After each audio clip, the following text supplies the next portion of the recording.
എല്ലാവർക്കും നമസ്കാരം. ഞാനിന്ന് ഒരു പുതിയ യൂട്യൂബ് ചാനലിന് തുടക്കമിടുകയാണ്. നാടുകാണി എന്നാണ് പേര്. നമ്മുടെ നിരന്തരമായ ജീവിതയാത്രകൾക്കിടയിൽ നമ്മൾ കാണുന്ന കാഴ്ചകളെ വളരെ നിഷ്പക്ഷമായി യാതൊരു മുൻവിധികളുമില്ലാതെ പ്രേക്ഷക സമക്ഷം അവതരിപ്പിക്കുന്ന ഒരു ചാനലാണിത്. ഈ ചാനലിൻ്റെ വിജയത്തിന് നിങ്ങളുടെ എല്ലാവരുടെയും സഹായ സഹകരണങ്ങൾ ഞാൻ അഭ്യർത്ഥിക്കുകയാണ്.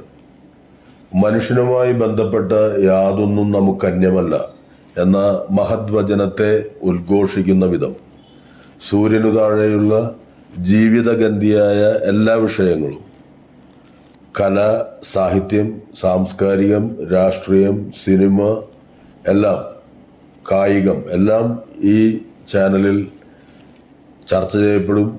അതിന് നിങ്ങളുടെ നല്ല പ്രതികരണം ഉണ്ടാവണം, പ്രോത്സാഹനങ്ങളും ഉണ്ടാവണം. ഞാൻ ഇന്ന് ആദ്യമായി സംസാരിക്കുന്നത് ഇന്നലെ കണ്ട ഒരു സിനിമയെക്കുറിച്ചാണ്.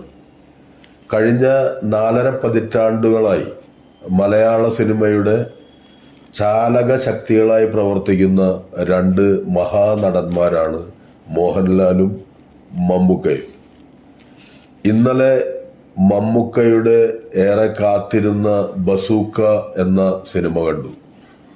എന്തിനാണിക്ക ഇങ്ങനെ ഒരു ബസൂക്ക എന്ന് ചോദിച്ചു പോകുന്ന വിധത്തിൽ വളരെ വികലമായ ഒരു അവതരണം, ഒരു അനാവശ്യ ചിത്രം എന്ന് വേണമെങ്കിൽ പറയാം.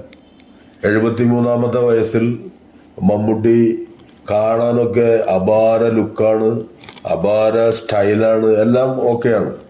ഒരു ഫാഷൻ ഷോ പോലെ ഓരോ ഫ്രെയിമിലും മാറി മാറി വരുന്ന സൺഗ്ലാസ്, മാറി വരുന്ന ഡ്രസ് കോഡ്, മാറി വരുന്ന ഹെയർ സ്റ്റൈൽ, അതൊക്കെ വളരെ രസകരമാണ്. പക്ഷെ അതിൻ്റെ ഉള്ളടക്കത്തിലെ കനമില്ലായ്മ കൊണ്ട് തന്നെ നല്ലൊരു വിഷയമായിരുന്നിട്ട് കൂടി ആഗോളതലത്തിൽ ഏറ്റവും കൂടുതൽ, ഒരുപക്ഷെ സിനിമ കഴിഞ്ഞാൽ ഏറ്റവും കൂടുതൽ വ്യൂവർഷിപ്പുള്ള ഒരു കാര്യമാണ് ഇപ്പോൾ വീഡിയോ ഗെയിമിംഗ്.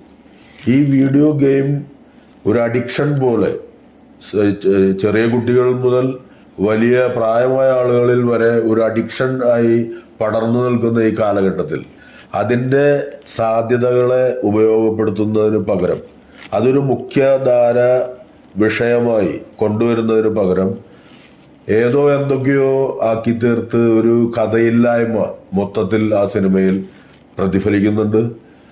മമ്മൂട്ടി എന്ന മഹാനടനിൽ നിന്ന് വടക്കൻ വീരഗാഥ, മഹായാനം, തനിയാവർത്തനം, ന്യൂഡൽഹി, ഇങ്ങനെ എത്രയെത്രയോ മഹത്തായ സിനിമകളിൽ ഭാവപ്പകർച്ചകൾ കൊണ്ട് പ്രേക്ഷകരെ ഞെട്ടിച്ച, ആ കഥാപാത്രമായി ജീവിച്ച, അങ്ങനെ എത്രയെത്രയോ മഹത്തായ സിനിമകൾ സംഭാവന ചെയ്തൊരു നടനാണ് മമ്മൂട്ടി. മമ്മൂട്ടിയിൽ നിന്ന് ഈ പ്രായത്തിൽ 73ാമത്തെ വയസ്സിൽ നമ്മൾ പ്രതീക്ഷിക്കുന്നത് ഏറെ വ്യത്യസ്തമായ ഒരു കഥാപാത്രത്തെയാണ്. എന്തായാലും ആ സിനിമ മമ്മൂക്കയെ പോലെ ഇത്രയും ജ്ഞാനിയായ മഹാനായ ഒരു കലാകാരൻ ചെയ്യാൻ പാടില്ലാത്തതായിരുന്നു എന്ന് മാത്രം പറഞ്ഞുകൊണ്ട് ആ സിനിമയുടെ മറ്റ് വിശദാംശങ്ങളിലേക്കൊന്നും കടക്കാതെ ഞാൻ ഉപസംഹരിക്കുകയാണ്. വീണ്ടും കാണാം. നന്ദി, നമസ്കാരം.